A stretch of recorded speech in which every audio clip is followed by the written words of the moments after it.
Taib, bismillahirrahmanirrahim. Assalamualaikum warahmatullahi wabarakatuh. Kaifa halukum ayyuhal ikhwah? Antum bi khair.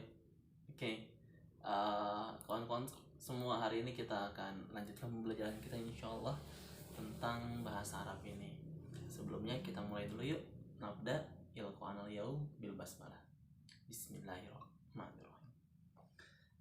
Kawan-kawan semua, hari ini kita akan sedikit membongkar tentang mubtada khobar ya kawan-kawan semua, dimana kita sudah mempelajari bersama jika mubtada khobar itu memiliki kaidah dimana mubtadanya wajib hukumnya memiliki harokat dhammah atau marfu, dan khobarnya andaikan tidak diikuti oleh hal-hal yang lain, dia tidak dimasuki oleh sesuatu yang lain, dia juga sama-sama memiliki harokat yang marfu. Nah, di sini kawan-kawan semua, ternyata dalam sistem dalam sistem bahasa Arab ada sebuah istilah yang kita kenal dengan istilah amil an-nawasikh. Amil an-nawasikh ini apa? Amil an-nawasikh ini adalah item-item atau elemen-elemen yang ternyata dia mampu untuk menghancurkan pondasi dari mubtada khobar itu sendiri. Andaikan misalnya kita katakan Ahmadu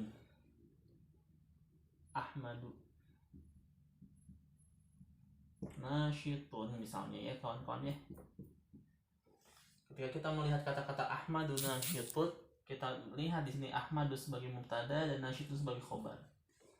Memiliki konsep, memiliki teori, memiliki struktur yang sudah kita pelajari bersama, bahwasannya mubtada itu adalah dhammah dan khobarnya pun dhammah juga karena tidak ada sesuatu di tengah-tengahnya. Nah, amil an-nawasikh ternyata mampu merusak struktur dari mubtada khobar yang ada. Di sini ada 3 amil nawasikh. Sebenarnya kawan-kawan, kita hanya akan membahas satu jenis saja. Jenis ini kita kenal dengan istilah kana wa akhwatuha, kana and the gangs. Gimana cara kerjanya? Bagaimana cara kana wa akhwatuha ini merusak susunan daripada mubtada khobar? Simple kawan-kawan, tinggal masukkan saja kananya sebelum kata Ahmad. Maka ketika dia dimasukkan sebelum kata Ahmad, kita akan memunculkan sebuah kalimat yang baru, kana Ahmadu. Nah, kita lihat di sini ada yang rusak nanti setelah ini. Kana Ahmadu, tadinya dia itu nasyitun, tambahkan alif belakangnya, maka berubah dia menjadi fathah. Kana Ahmadu nasyitan. Di sini kawan-kawan, ini bagaimana cara kana wa akhwatuha ini merusak susunan daripada mubtada khobar. Yang tadinya Ahmadu nasyitun, Ahmadunya mubtada dan nasyitunnya adalah khobar, dimasuki dia oleh kana, maka apa yang terjadi? Yang terjadi adalah Ahmadunya tetap dia itu dhammah, tetapi nasyidnya berubah dia menjadi fathah. Ahmad tidak lagi menjadi mubtada, tetapi dia berubah fungsinya menjadi isim. Isim dari siapa? Isim dari kana. Nasyid dia tetap khobar, tetapi bukan khobar dari mubtada yang tadi bukan khobar daripada Ahmad yang tadinya dia adalah mubtada, tetapi dia berubah menjadi khobar daripada kana itu sendiri. Begitu kawan-kawan, ini sekilas tentang kana wa akhwatuha. Nah, ini kan karena ada kata-kata wa akhwatuha, maka pasti dia punya teman-teman. Kaidah dasarnya adalah kana dan kawan-kawan, kana wa akhwatuha, atau bisa juga kita sebut kana and the gangs. Ya, dia punya kaidah memarfukan tarfa'ul ism wa tansibul khobar. Memarfukan atau mendhammahkan isim daripada si kana ini sendiri dan menjadikan khobarnya itu menjadi fathah. Hanya saja lagi-lagi khobar yang fathah ini, andaikan posisinya seperti ini, andaikan kalau misalnya di tengah-tengahnya ada huruf jar atau apa, dia tentu akan berubah juga. Nah, kita akan ini sekilas kawan-kawannya. Nah, setelah ini saya akan hapus. Kita akan melihat ada apa aja sih teman-teman daripada Kana dan kawan-kawan. Saya hapus.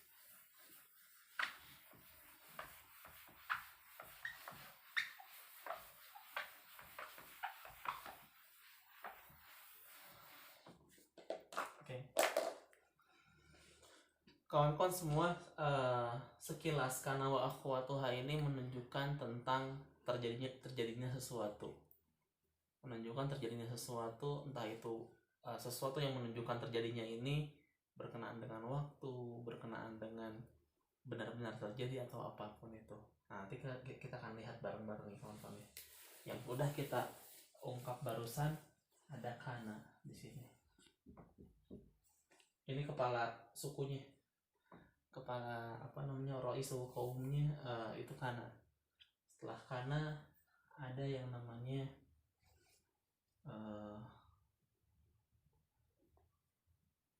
asbaha. Ada asbaha, lalu ada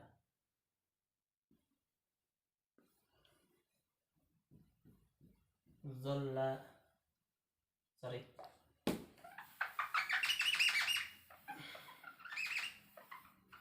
Setelah asbaha ada adha.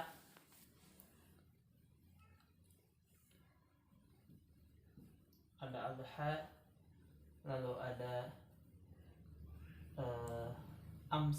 amsa.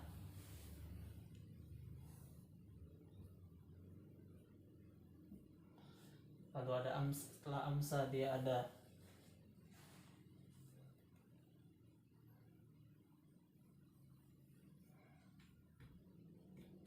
zolla, lalu ada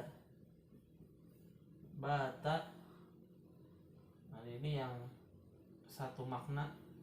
Ada madama, ada juga ma zala,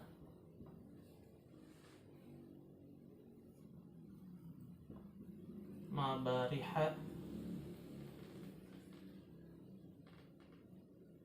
manfakka, dan yang terakhir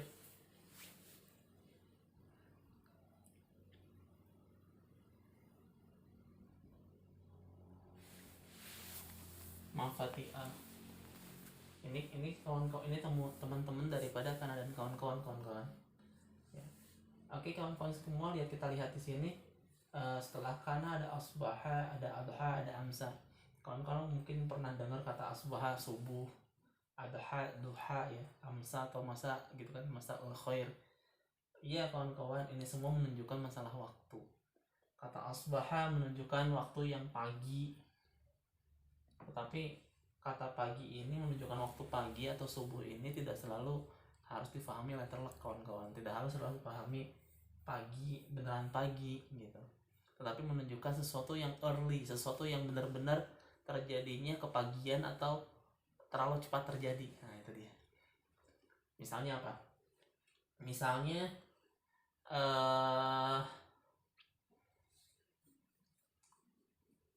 asbaha, kita sebut sebuah nama misalnya ya, asbaha rojulun, asbaha rojulu mutazawwijan misalnya gitu ya, atau asbaha gulamun mutazawwijan misalnya gitu.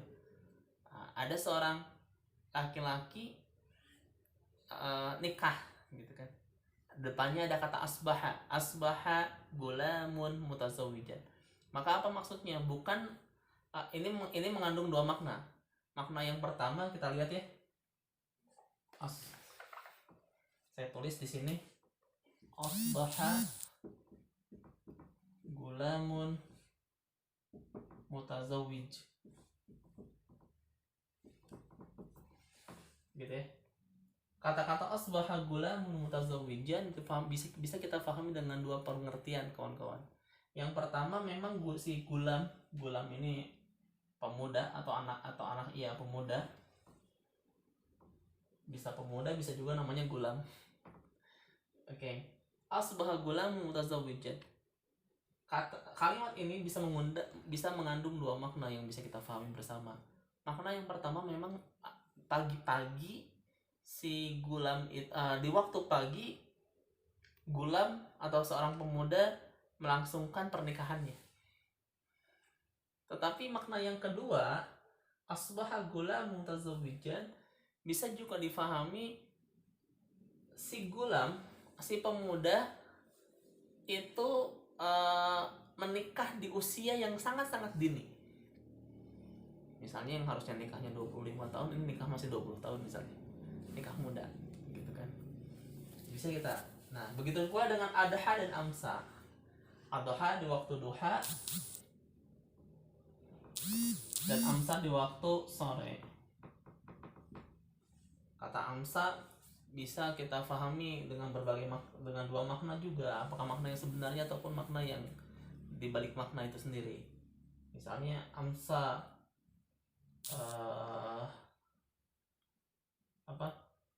amsa doifu rojian misalnya gitu kan. Amsa doifu rojian, seorang tamu pulang sore-sore misalnya gitu ya. Atau bisa juga kita pahami seorang tamu pulangnya kesorean atau telat pulangnya, itu bisa juga kita. Zola, ini zola untuk siang hari kawan-kawan, menunjukkan waktu yang siang. Bata juga menunjukkan waktu yang malam. Nah, di sini ada banyak, ada mada, mamazala, mabariha, ma'infakka, ma'fati'a. Semuanya itu menunjukkan sesuatu yang sifatnya kontinu. Gitu kan? Menunjukkan sesuatu yang sifatnya masih terjadi. Madama, mazala, masih, semuanya masih. Gitu kan? Menunjukkan masih berlangsung. Hanya saja nanti ada pengertian yang lebih ada pendalaman makna yang lebih lanjut membedakan antara madama sama mazala misalnya. Ketika mengatakan madama misalnya masih berlanjut tetapi ada batasan waktu. Misalnya masih tapi nanti akan berakhir. Tetapi kalau mazala misalnya masih tapi nggak tahu berakhirnya kapan. Nah, gitu kan. Ini juga semuanya masih, gitu kan. Tapi nanti akan ada pembahasan lebih lanjut. Insyaallah nanti bisa kita tanyakan di kolom komentar atau bisa kita buka forum untuk yang sifatnya lebih lanjut lagi di sini. Oke kawan-kawan semua, ini tentang teman-temannya daripada kana wa akhwatuha. Kita lihat ada 1, 2, 3, 4, 5, 6, 7, 8, 9, 10, 11. Ada 11 kata yang bisa kita gunakan. Nah, menariknya kawan-kawan semua, kana and the gangs ini ketika ini semua masuk dalam kategori fiil yang nakis, fiil yang kurang. Tetapi ketika kana ini berubah menjadi kana and the gangs, dia tidak berperan sebagai kata kerja, tetapi dia berperan sebagai dirinya sendiri, yang mana gulam di sini tidak bisa kita pahami sebagai fa'il, tetapi dia hanya sebagai isim, gitu kan. Nanti ada pembahasan lebih lanjut lagi untuk masalah itu semua. Oke kawan-kawan semua, mungkin ini yang bisa kita pelajari bersama. Ada banyak sekali contoh-contoh kana dan kawan-kawan dalam Al-Quran, misalnya wa kanallahu aliman hakiman, misalnya gitu ya, wa kanallahu aliman hakiman. Nah, ini kata-kata kalimat dalam tentang kana wa akhwatuha ini bisa kita balik-balik kawan-kawan semua. Saya hapus lagi ya.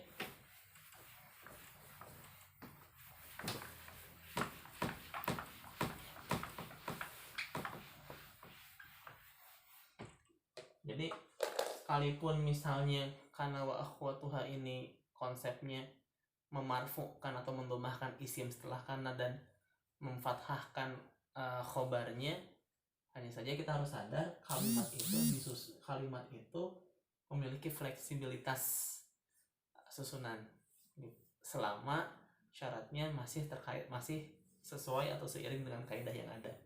Nah, ketika kita mengatakan barusan kana Ahmadu nasyiton misalnya, ini kaidah dasar. Tapi bisa nggak kita kita rubah nggak mau jadi nasyiton misalnya? Bisa nggak? Bisa sekali. Kana Ahmadu fil fasli misalnya. Nah ini khobar kananya, ini isim kananya. Artinya apa? Artinya yang fathah ini bisa berubah. Minggu kemarin kita sudah belajar tentang khobar muqaddam sama mubtada muakhar. Oh ternyata kita bisa juga nih kita bisa juga mengubah men-switch atau menukar posisi gitu. Misalnya kita pengen ganti, ini kita hapus lagi.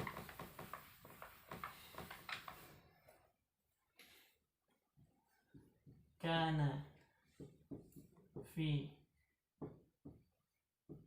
qadimiz zamani rajulun nasyitun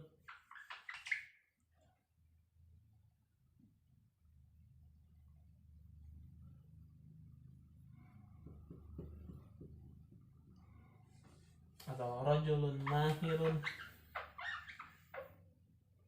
atau rajulun alimun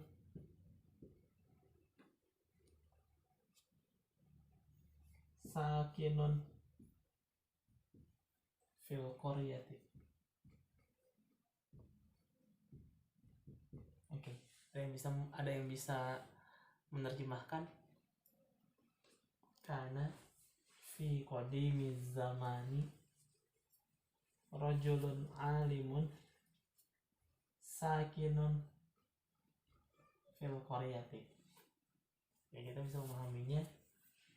Dahulu kala ada seorang lelaki yang alim tinggal di sebuah desa. Nah, kita lihat di sini kawan-kawan, mana isimnya dan mana khobarnya. Inilah permainan kalimat kita gunakan. Kita tidak bisa mengatakan fi qadimiz zamani ini sebagai isim, karena jelas setelah kana ini haruslah dhammah. Maka kita lihat mana yang dhammah di sini. Ada kata-kata rajulun alimun. Rajulun alimun. Oh, ketahuan nih rajulun alimun nih. Maka apa yang terjadi? Maka yang terjadi isim daripada kana bukanlah fi qadimiz zamani, tetapi ini isimnya. Lalu apa infonya? Infonya fi qadimi az-zamani. Ini khobarnya. Ya, bukan rajulun alimun ya, tapi sakinun fil qaryah. Ini sebagai isim.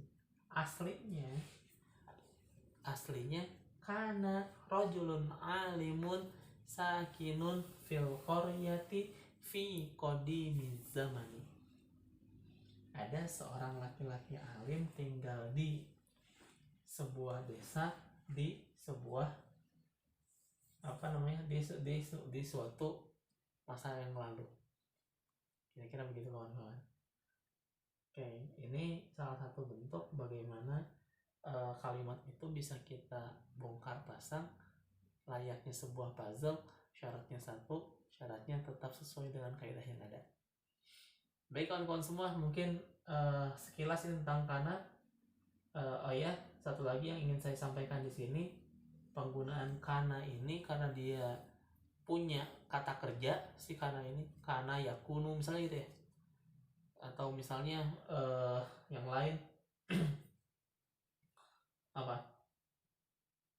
misalnya zala yazalu, misalnya zala yazalu misalnya, semuanya punya kata kerja, maka penggunaannya pun harus disesuaikan dengan isim-isim yang ada.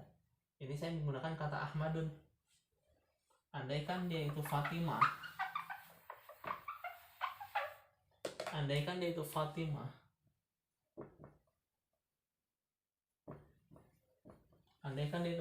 maka nggak kana kawan-kawan. Tetapi masukkan dia karena dia itu muannas, berubah dia menjadi